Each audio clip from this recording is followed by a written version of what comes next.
The following presentation is from PBS Home Video.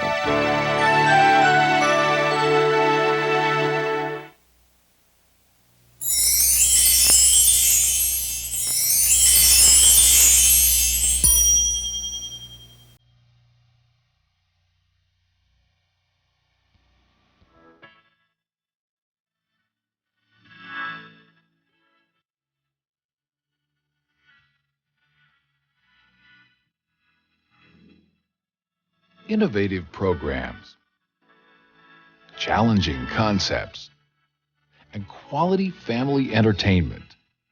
This is the world of PBS Home Video.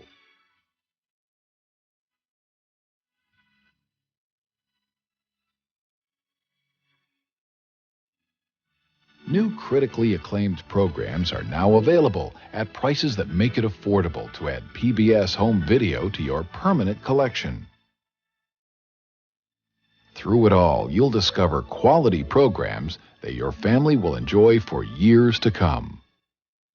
PBS Home Video, bringing the world alive with award-winning programs guaranteed to change the way you look at home entertainment. To order videotapes using your Visa or MasterCard, or to receive a free PBS Home Video catalog, 56.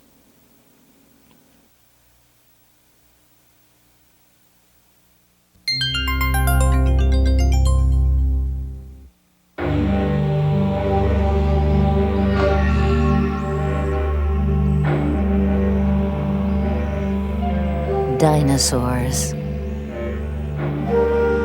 Earth shakers and plunderers. Killing machines. The original experts in martial arts. For 160 million years, they were masters of the planet. And then, in a flash of geologic time, they died out. Vanished. Forgotten. A buried menagerie of skeleton beasts, lying in wait just below the skin of the earth. This is the story of how dinosaurs came back to life, and of the men and women who have devoted themselves to reviving them. Amateur bone hunters, professional paleontologists, artists.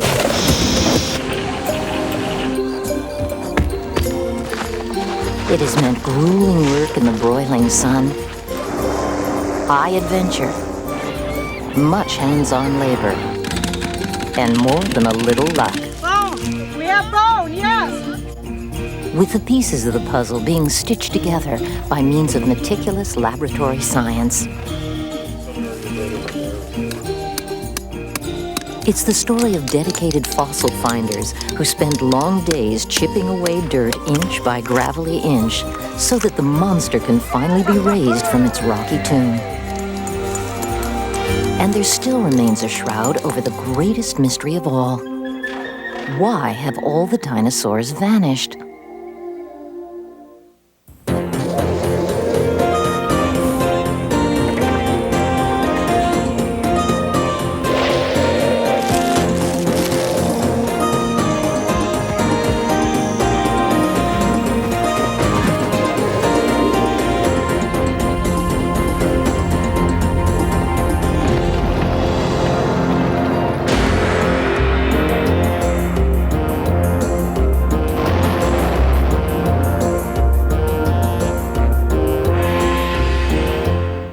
The Dinosaurs is made possible by the Corporation for Public Broadcasting and the financial support of viewers like you. The story of dinosaurs in modern times begins in the 18th century in Holland, the city of Maastricht. Once 70 million years ago, this was the bottom of a sea, a warm sea, and here limestone was formed. For centuries, the people of Maastricht quarried this limestone for buildings, burrowing into the rocks to create a vast warren of caves. It was the year 1770. quarrymen, working 500 yards from the entrance of one of the caves, unearthed something that made the rest of the crew lay down their tools and gather around in amazement. Hey, you. Over the years, they'd often dug up chips of bone, fragments of skeletons, but never anything so mysterious.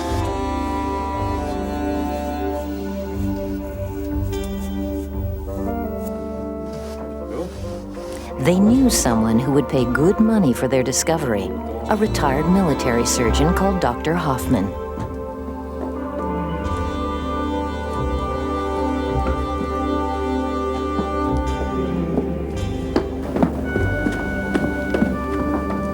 Dr. Hoffman was one of the first in a long line of professional and amateur scientists and bone hunters who have been fascinated by these secrets that the Earth yields up so grudgingly. Hoffman hurried over to the quarry and was shown something he had never seen before. It appeared to be an enormous jawbone.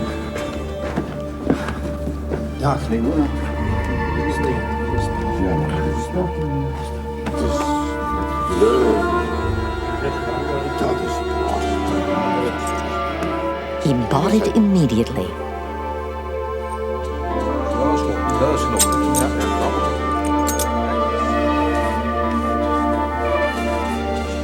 "25 years later, the jaw of the monster attracted the attention of the French Revolutionary Army, who occupied Maastricht in 1795. They claimed the jawbone for France, where to this day it reposes in the National Museum of Natural History in Paris.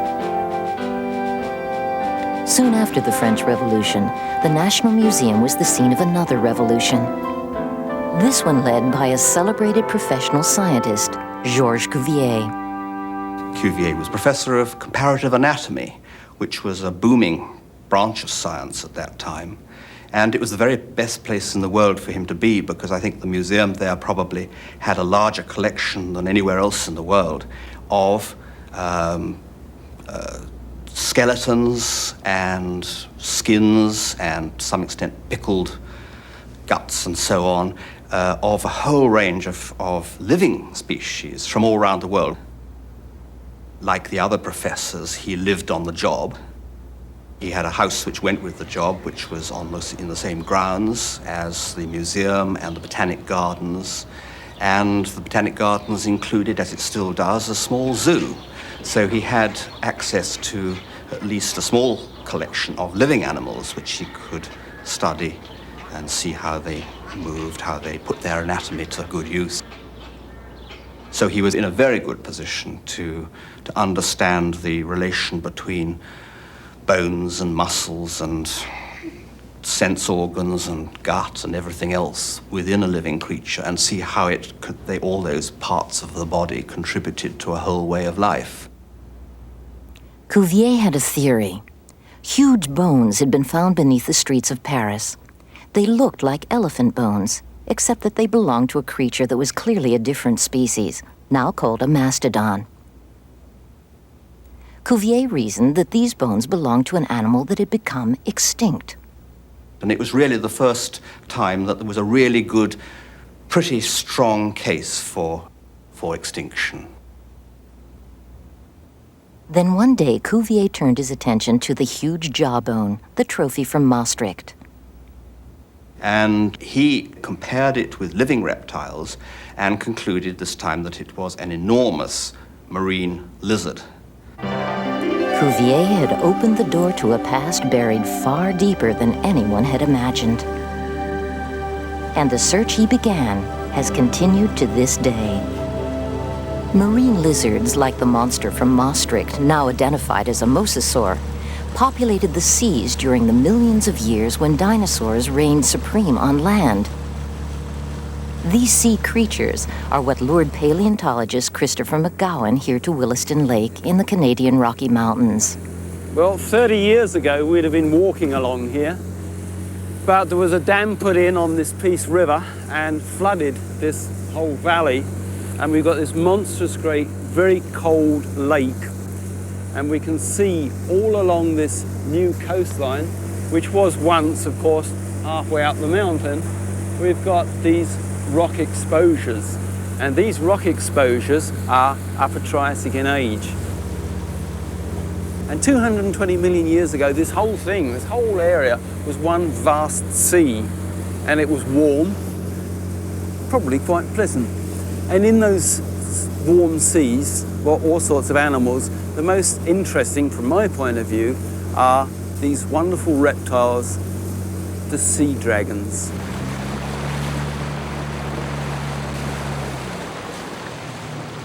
The sea dragons McGowan has come in search of are ichthyosaurs. Ichthyosaurs were once as abundant in the sea as dinosaurs were on land. But this one gives us a nice picture of what a complete ichthyosaur looks like. You can see, starting up at the sharp end here, they've got this long, pointed snout, lots of teeth, all the better for grabbing at fishes. Very, very large eye socket here, very large eye. And they don't have legs as such, they have fins here. Well, the whole thing looks very fishy, doesn't it, really? And this is why they got the name of ichthyosaur, meaning fish lizard. After Maastricht, more finds were reported from all over Europe as quarrymen and miners dug through rocks laid down over 200 million years ago, in the period of geologic time known as the Triassic, and the two periods that followed, the Jurassic and the Cretaceous. Here were the inhabitants of ancient oceans, mosasaurs, like the creature from Maastricht, plesiosaurs and ichthyosaurs, and above them, flying reptiles called pterosaurs, who had developed thin membranes across the bones of their fingers that made them capable of taking to the air.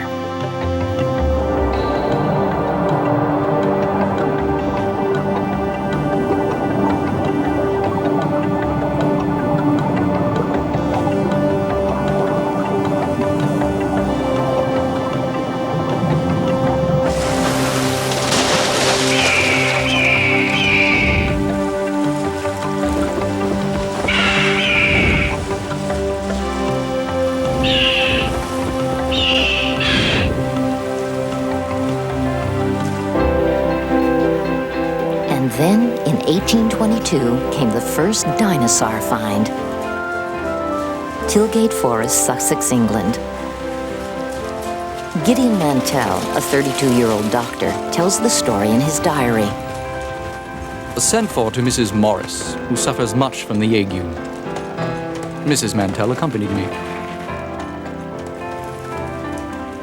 A very pleasant ride, pursuing our way through the windings of the wood.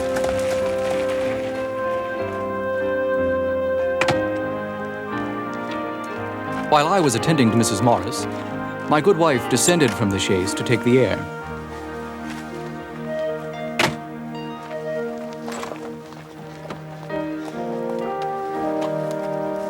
Men repairing the road had left piles of rock from the nearby quarry. Mrs. Mantell, being possessed of a keen eye, for she often assists me in engraving the illustrations to my researches, was taken with something that had been exposed by the quarrymen.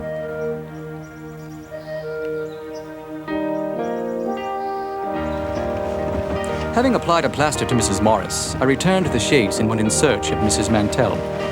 I found her much excited and desirous to show what she had found.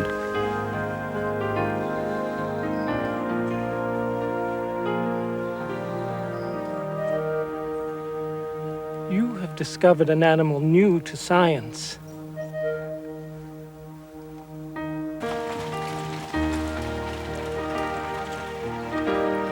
A pretty tale, but some fiction is mixed in with the facts. Mantell was not the only dinosaur hunter to fall in love with the romance of a time before time.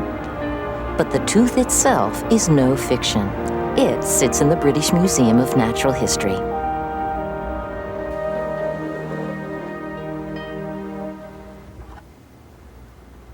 Dr. David Norman.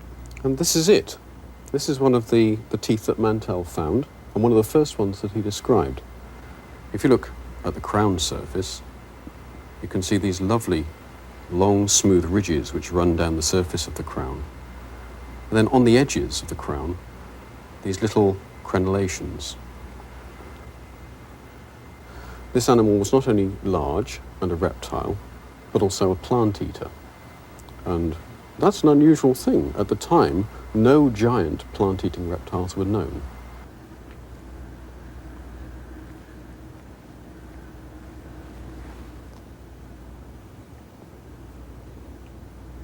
Mantell was really encouraged by the discovery of these new teeth, and it really started him looking in earnest at the quarries in the area. He discovered a whole variety of bones. He discovered bones like this, which is from the backbone of a very large creature. He also discovered a whole variety of broken limb bones, again of something very large. Other odd bones like this, which are toe bones. And then, most puzzlingly of all, he found these long pointed bones, for all the world rather like the horn on a rhinoceros. His problem now was to really make sense of all these. What sort of an animal did all these bones belong to? Mantell, consumed by his search, spent hours at the Royal College of Surgeons in London studying specimens. And then one day, someone showed him a stuffed iguana lizard, one of the first to be imported from the West Indies. The teeth, when Mantell looked at them, were very similar to his mystery animal. They were leaf-shaped, and they had very roughened edges, just like the roughened edges that you can see in this specimen here. The conclusion Mantell drew, therefore, was that he had discovered a gigantic herbivorous lizard. Mantell was still a long way from reconstructing his animal. But then, a jumble of bones was unearthed from a quarry in Maidstone, Kent. Mantell made this sketch of the remains.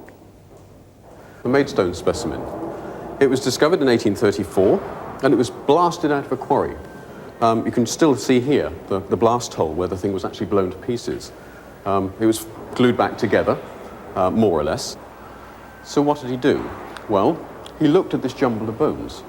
He could see, for example, over here, there's a row of vertebrae from the backbone. If you look at the center of the slab, you can see that there are these long brown bones here.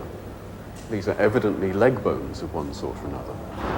And yet, up here, there's a scattering of toe bones. So you've clearly got a real jigsaw puzzle. And he was presented with this problem. How did this puzzle actually fit together? Once again, it was a tooth that gave Mantell the clue he needed. On the inside of this surface, you can see a series of quite broad ridges running down the surface of the tooth. And then right along this edge, there's some very, very fine ridges. And they're absolutely characteristic of an iguana lizard. By the mid-1830s, Mantell had accumulated enough evidence in the form of teeth, bones, and pieces to be able to attempt what you see here, which is the first ever reconstruction of one of these extinct giant reptiles. If you look very carefully at the diagram, there are one or two interesting features that you can see. In the backbone, there are groups of 4 vertebrae, and they're just like the ones that you can see on the mantelpiece. In addition, on the front of the head, there's this tiny conical spike. Which to Mantell looked much like the spike on an iguana lizard. Very interestingly, he's put the horn on the end of the nose. He then said, this is a giant extinct relative of the living iguana, and therefore he gave it a very appropriate name. He called it iguanodon, which means literally iguana tooth. The iguanodon became Mantell's obsession to the exclusion of all else. Mary Ann Mantell took their only daughter and left him. At the end of his life, bankrupt, bereft, sick, Mantell sold his entire collection of bones to the British Museum. 20 years after Mrs. Mantell's discovery in Tilgate Forest, the fossil creatures were finally given a collective name by this man, British paleontologist Sir Richard Owen. Owen was already famous for piecing together a giant extinct bird, a moa, from just one fragment of leg bone. Then in 1841, he wrote a long and learned report. And at the end, he put in some more speculative remarks. And among these, he claimed that a certain fossil reptiles that had been discovered in the years before this time, were quite unlike any living reptile, so much unlike that they deserve to have a major group named for them, and he promptly named them dinosaurs, Dinosauria in the Latin form. Which means in its English form, terrible lizards. Here they are, as conceived by British sculptor Waterhouse Hawkins. Hawkins heard about Owen's dinosaurs while he was working on designs for the famous Crystal Palace exhibition in London that had been built to celebrate the brilliant achievements of modern man. The Great Exhibition of 1851 was the first big exhibition of its kind in the world. It was housed in a spectacular piece of architecture, an enormous building completely made of glass and steel. Inspired by Owen's vision of these terrible lizards and seizing the opportunity offered by the exhibition, Hawkins contacted Owen, and together they designed a fossil zoo based on Waterhouse Hawkins' sketches to be housed on the grounds of the Crystal Palace. In 1853, the zoo was complete enough for Owen to host a dinner party inside a half-finished iguanodon. The following year, 1854, the exhibit was opened and 40,000 people attended on the first day. So altogether, this made a complete, very spectacular and complete age of reptiles, which seemed to have preceded the age of mammals, and which in turn had preceded the age of man. The animals still stand there as Owen and Hawkins envisioned them.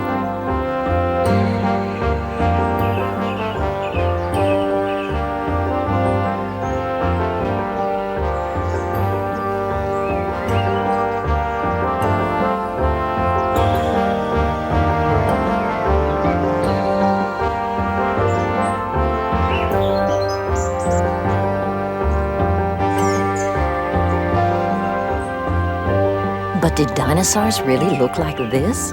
Planted squarely on 4 feet like bovine armored tanks?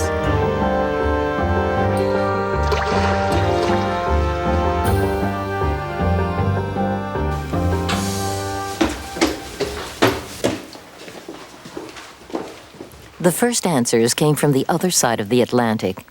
Peter Dodson is professor of paleontology at the University of Pennsylvania. These goings-on in Britain were all very well and good, but it took discoveries here in America to really advance the science of paleontology. This is the very first American dinosaur discovery. This tooth was tantalizing rather than informative. The most exciting dinosaur discovery was the discovery of this skeleton in New Jersey, in Haddonfield, New Jersey. These bones were sent to Professor Leidy at the Academy of Natural Sciences in Philadelphia. Leidy was a brilliant paleontologist and anatomist. He named the skeleton Hadrosaurus. This was the first duck-billed dinosaur. In studying this skeleton, he realized that the thigh bone was very big and heavy, just what you would expect from an animal that weighed as much as an elephant. But the bones of the forelimb, the front leg, were very light, rather short, slender.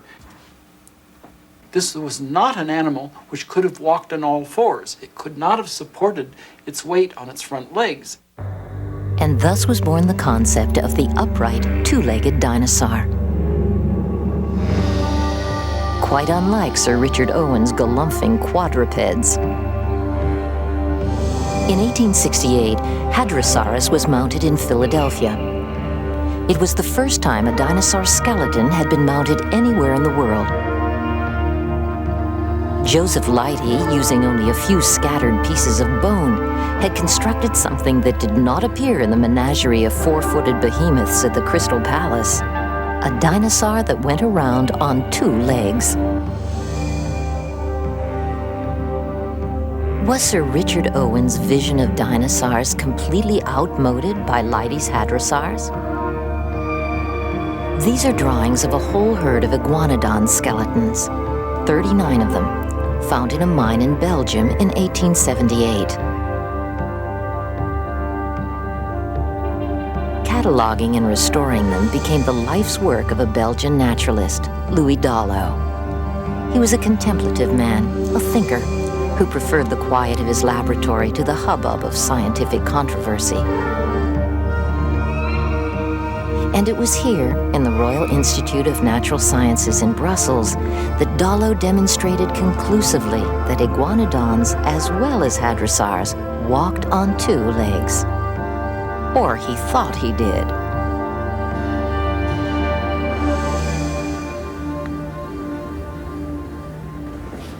He showed very clearly here that they've got these very long, powerful back legs, ideal for supporting a very heavy animal. Added to that, you've got a very long, powerful tail and quite short front legs compared with the back legs. Now, these are the proportions of something like a kangaroo. So not surprisingly, Louis Dallo had them reconstructed on this metal frame in a very kangaroo-like posture.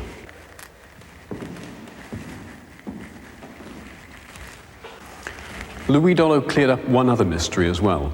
Do you remember that conical bone? Looked rather like a rhinoceros horn that Mantell had had so many problems with. He put it on the nose of his iguanodon. Louis Dallo proved that it wasn't at all on the nose of this creature. It was a defensive weapon, all right, but it was on the hand. It was his thumb.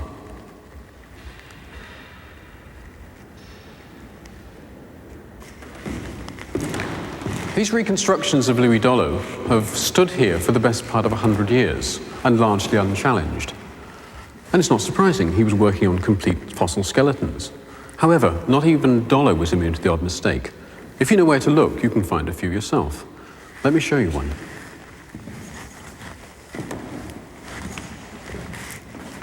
Back here in the tail, you can see that it has a lovely curvature.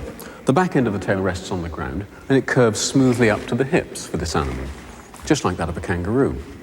However, if you look closely at the vertebrae, you can see that in a number of places, the bones are actually dislocated.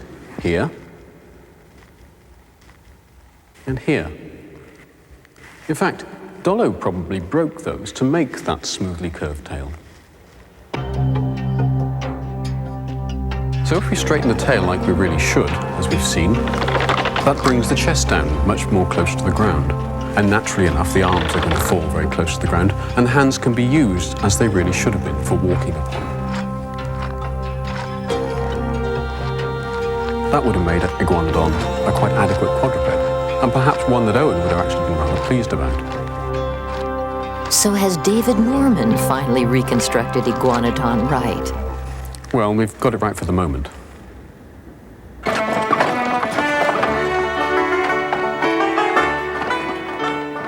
Meanwhile, in 1877, just before Dallo's iguanodons came to light, the American West had been the scene of a remarkable scientific showdown. High noon over dinosaur bones. Paleontologist Robert Bacher. This is Como Bluff, Wyoming. To me, the most beautiful place in the world, because it was here at Como in 1877 the first complete dinosaur skeletons were found, and suddenly dinosaurs became famous worldwide. So illustrious were the finds here among bone diggers that the greatest minds in paleontology were willing to wage war right here.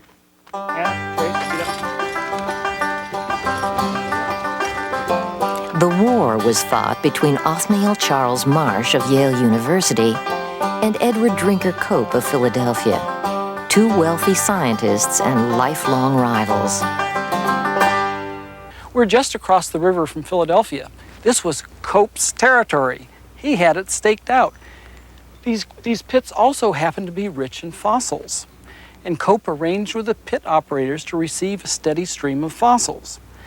Cope's problems began when Marsh asked if he could come along on a fossil collecting trip.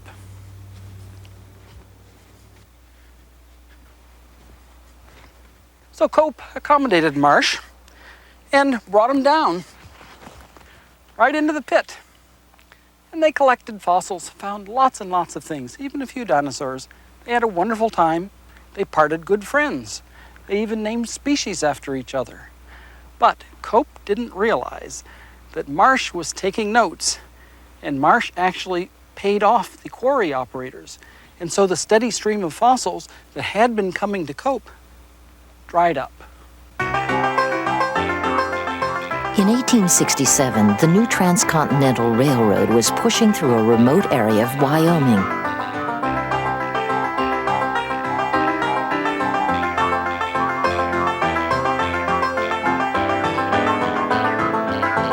Two railroad men, William Carlin and William Reed, had learned about the new interest in dinosaur fossils back east and wrote to Professor Marsh in New Haven, telling him about some bones they had found while hunting antelope.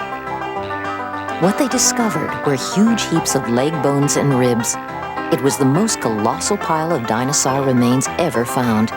Carlin and Reed had just kicked off a gigantic Jurassic gold rush. Marsh, using his own private fortune, financed the two railroad men to prospect for bones and send them back to him at Yale University. Back to the east went trainload after trainload of Marsh's dinosaurs. 30 cars or more, hundreds of tons. The tons of bones coming into New Haven excited the envy of Professor Cope in Philadelphia.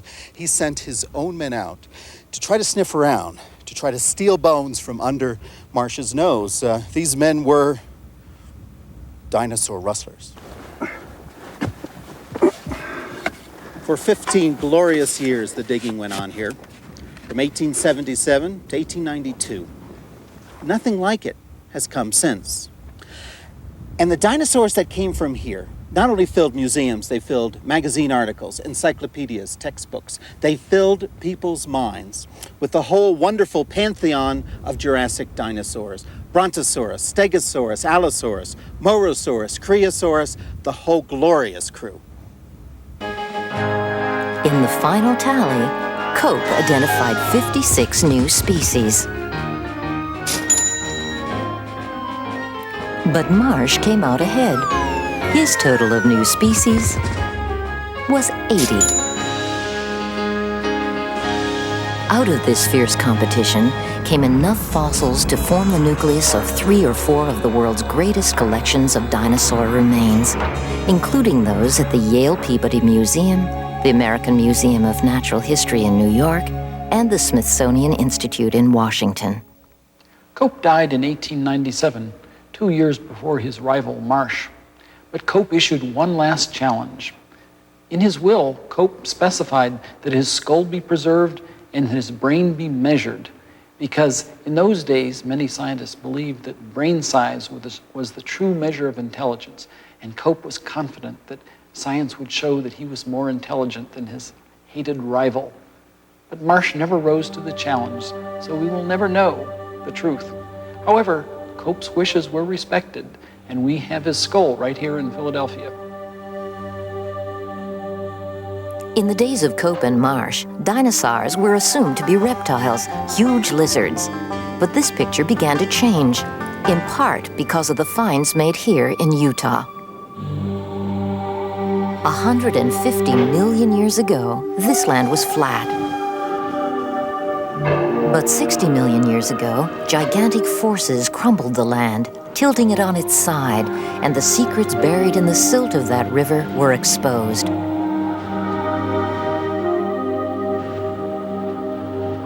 Curator of the Carnegie Museum, Chris Kristolka. One of the first guys to work this area was Earl Douglas. He was sent out here by the Carnegie Museum in Pittsburgh in 1909 to find dinosaurs and bring them back to the museum. Douglas was a down-to-earth guy, a folksy paleontologist. He didn't want to disappoint his people back in Pittsburgh. And he spent 2 months during the summer of 1909 prospecting and scrambling over rock faces, such as this one. And on August 17th, success. He came across huge vertebrae embedded in the rock face, part of the backbone of a giant sauropod dinosaur. Well, finding the bones is one thing, and getting them out of the rock is quite another. Douglas had no idea that the whole project would take 15 years. One of the reasons it took 15 years is because the rock surrounding these bones is very, very hard. And Douglas had an answer to that problem. Giant powder, which in our lingo is dynamite.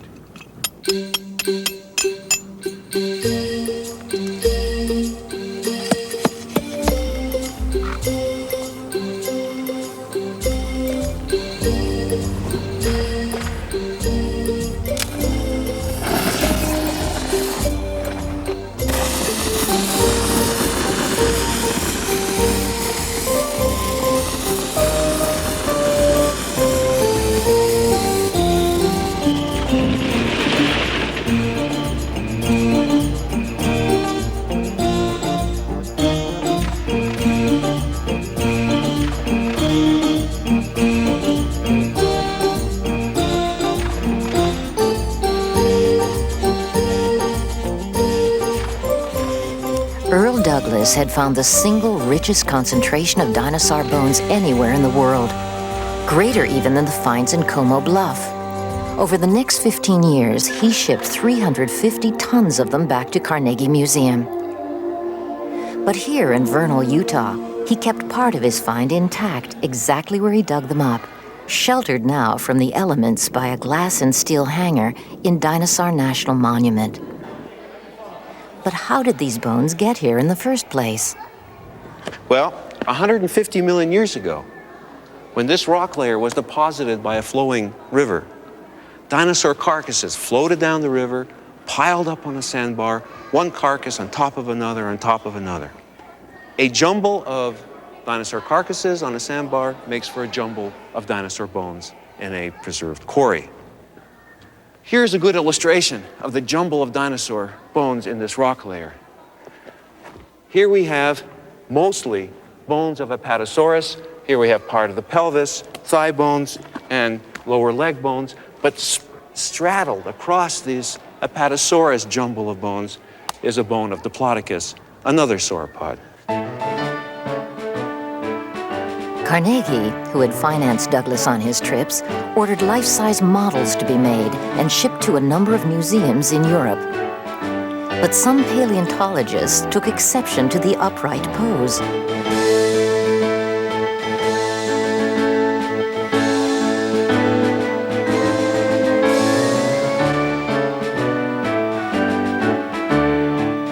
They thought its legs should be splayed out like a crocodile.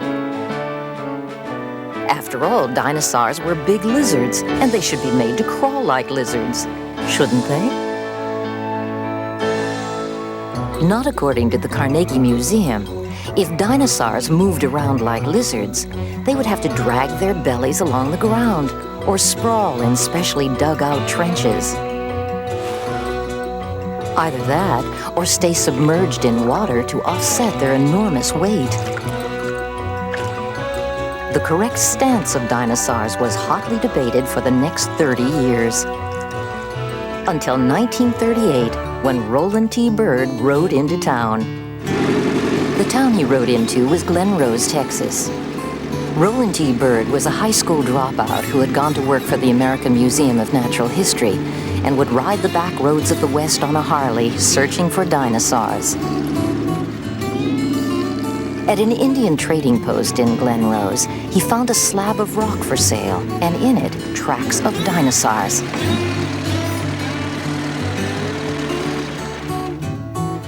Paleontologist Jim Farlow.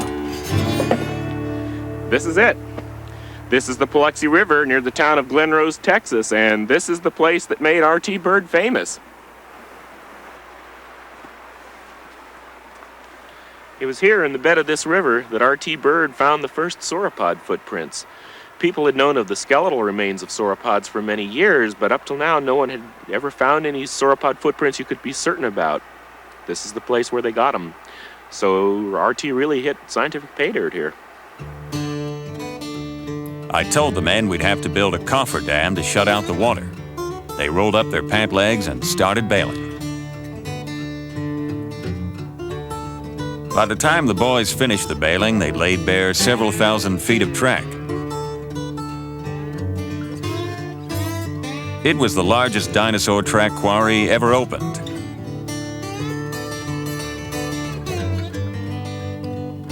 The ancient Egyptians would have marveled at how little things had changed. The threat of rain was ever with us.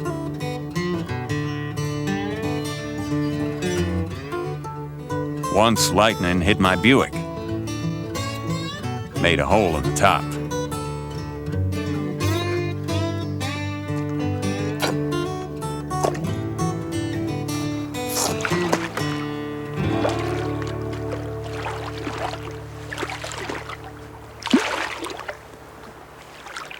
There's still a lot of good tracks in this river. When the water level is low, you can see them quite clearly, but the water's fairly high today, so obviously there's not much to see here except water. However, there is a very nice sauropod trail here, and I've marked it to show you the sequence of left and right tracks made by the hindfoot of the dinosaur. So we can walk along here. There's one of them. That was one I didn't mark, but here's a right hind foot that I marked, a left hind, right hind, left, right, left, and right.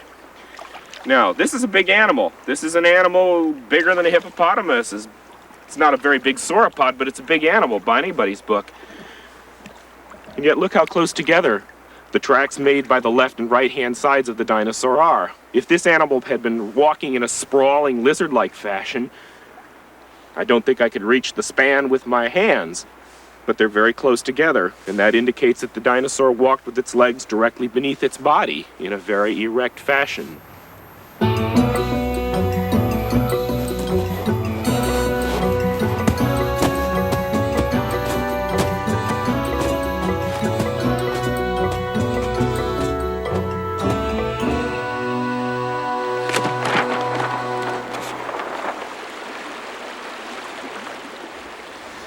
This is a chart that R.T. Byrd made of his excavation of dinosaur footprints in 1940, and it tells a really interesting story. You can see, first of all, the footprints of the sauropod dinosaur, the big plant eater. There's a hindfoot impression of the animal, and there's its associated front foot impression. We see that there's a very good left-right sequencing of these footprints along the length of the trail. Associated with this particular trackway, we also find footprints of a meat-eating dinosaur. It really looks as though the meat-eater was following the plant-eater, perhaps to invite it for lunch. In fact, Byrd thought he saw evidence that the two dinosaurs had actually struggled, at least for a moment. As we follow the meat-eater's tracks, we get good left-right sequencing of the footprints until we come to here, at which point we go from a right foot to another right foot impression. In other words, right here, there is a missing left footprint. How do you account for that missing track? What Byrd thought had happened was that the meat-eating dinosaur had actually physically caught onto the back of the dinosaur that it was chasing, and because the sauropod was so much bigger, had been literally jerked out of its tracks for a second. It made a little hop here, and the left foot didn't get a chance to touch the ground. Well, I don't know if that's true or not, but it is a very dramatic story, and it's the kind of story you could only get from footprints. You wouldn't be able to get that kind of scenario from a skeleton. If R.T. Byrd was the easy rider of dinosaur studies, its Indiana Jones was Roy Chapman Andrews. Andrews' greatest adventure started at the American Museum of Natural History in 1920. He had invited Henry Fairfield Osborn, president of the American Museum, to lunch. Allegedly, after this pleasant lunch, Osborn puffed on his cigar and said, well, what do you have in mind? What's all this for? And Roy laid out a very, very elaborate plan, exciting plan for exploration of Central Asia. Andrews set up a base camp in Beijing, and from there, the expedition set out for Inner Mongolia. They bought a fleet of Dodges, vehicles with spindly wheels, to go across the Gobi. and they hired about 125 camels. The camels carried the gasoline. The vehicles carried the people.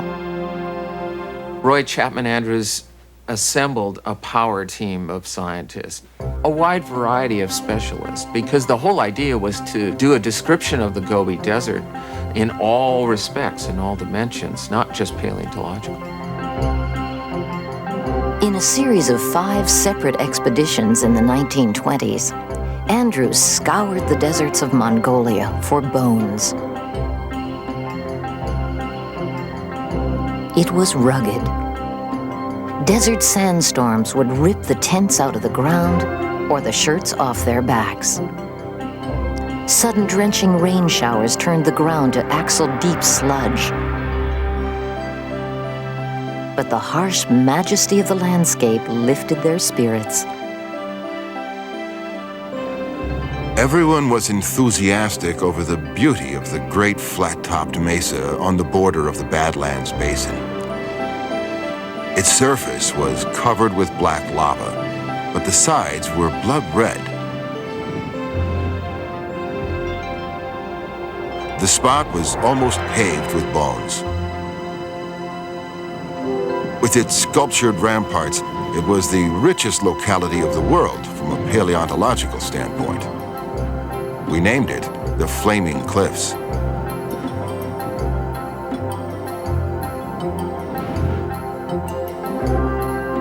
Andrews was ingenious. When he ran out of burlap, he used camel hair packing to wrap the fossils. The technique has not changed much since then, only the materials have gotten a little better.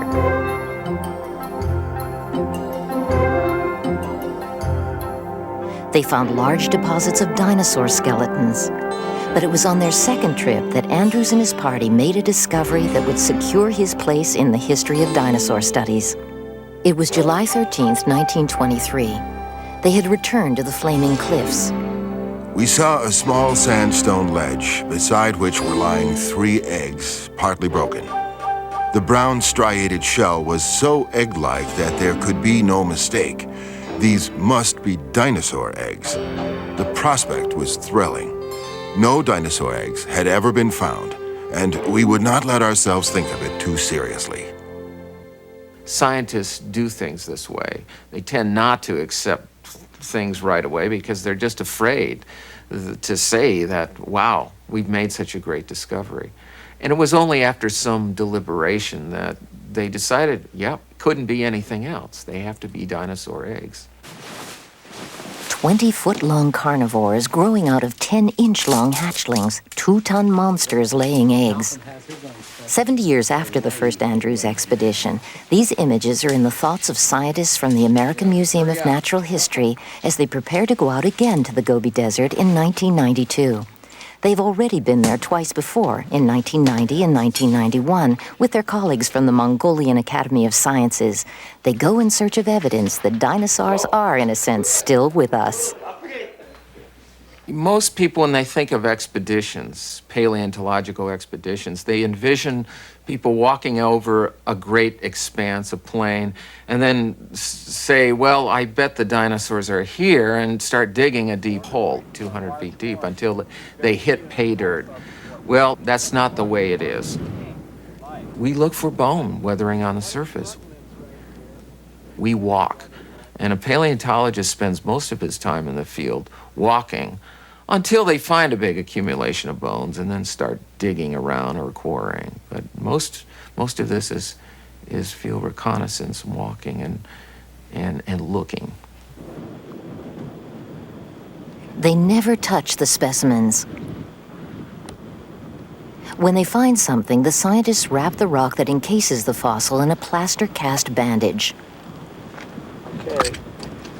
They end up with plaster boulders of varying sizes ready to pack up and carry away.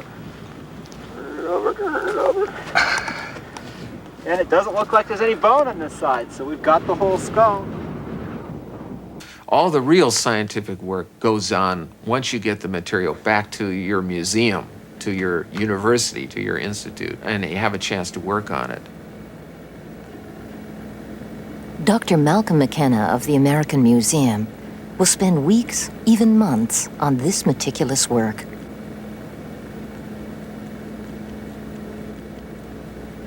You spend a lot of time very delicately chipping away unwanted bits of what we call matrix on the outside of the bone. And you can simply chip away a little bit here. I'm removing actually just a tiny little bit at a time, and then it's cleaned away with some air, and we look at it, and then we go at it some more. What is being revealed by all this grows logically out of the fact that not all dinosaurs were giants. We think of dinosaurs generally as these massive animals. But there are some very small and delicate creatures with long necks, and some of them almost elongate jaws that remind you a bit of bird beaks, and very smooth skulls, and very long limbs with big claws. And these groups of theropod dinosaurs seem to be giving us clues to the beginnings of birds, because they look a little bit like birds. Dinosaurs into birds? It's not an entirely new concept. In the 19th century, Sir Richard Owen and Thomas Huxley, the great British Darwinist, had the same idea. But for years, while scientists conceded that dinosaurs and birds may have had a common ancestor, most refused to believe that birds were descended directly from dinosaurs. And then in 1970, that all changed. Some scientists questioned whether pterosaurs, the small, broad-winged reptiles that had taken to the air, could do more than glide. Could they actually fly, like birds? Pterosaurs had long been an interest of Yale University's John Ostrom. One day, Ostrom went to look at a specimen of a pterosaur at the Tyler Museum in Haarlem, Holland. And when I saw that specimen, within the first couple of seconds, I knew that it was misidentified. Basically, nobody had seen that specimen right. And I can't tell you. The adrenaline started flowing, the pulse rate went up. I was holding an unknown specimen of Archaeopteryx. Archaeopteryx, a small-boned theropod, had been famous since a specimen was unearthed in Germany in 1860. Since then, only a handful, all incomplete, had ever been found. These are replicas of most of the specimens of Archaeopteryx. The most famous animal, perhaps, of all. And this is the prize, the gem of all of these, the famous Berlin specimen of Archaeopteryx. It was found in 1877. Perhaps, no, not perhaps, it is, without question in my mind, the most valuable specimen of anything in the world. It's a perfect intermediate between birds and reptiles. Look at the head, look at the skull, and in the mouth, teeth. Birds don't have teeth today. It has a long reptilian-like tail. The feet, on the other hand, are very similar to what we find in most modern birds. Not all, but most. And then, most important of all, on the arms are feathers. Clear but faint impressions of feathers that were attached to the forearms. Details almost precisely like the details of modern feathers. And that raised an immediate question in my mind. If they are so much alike, perhaps birds came directly from some dinosaurian group?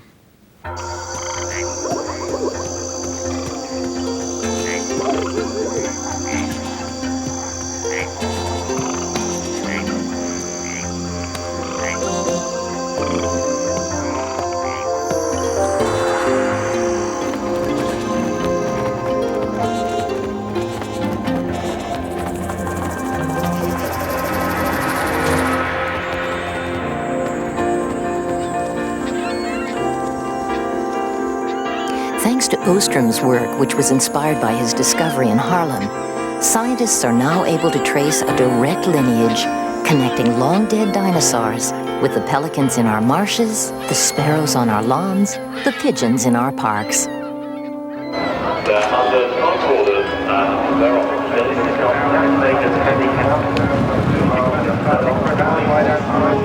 More questions followed. It isn't possible that these come down a bit further, is it? If birds were descended from dinosaurs, were they related in other ways? Were dinosaurs social like birds? Were they warm-blooded? Did they migrate?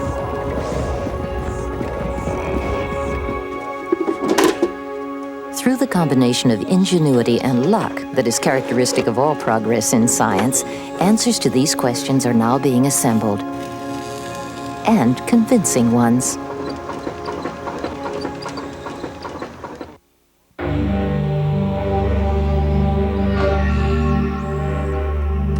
She said, I hope this is a megafind. And it's turned out to be just that, a megafind.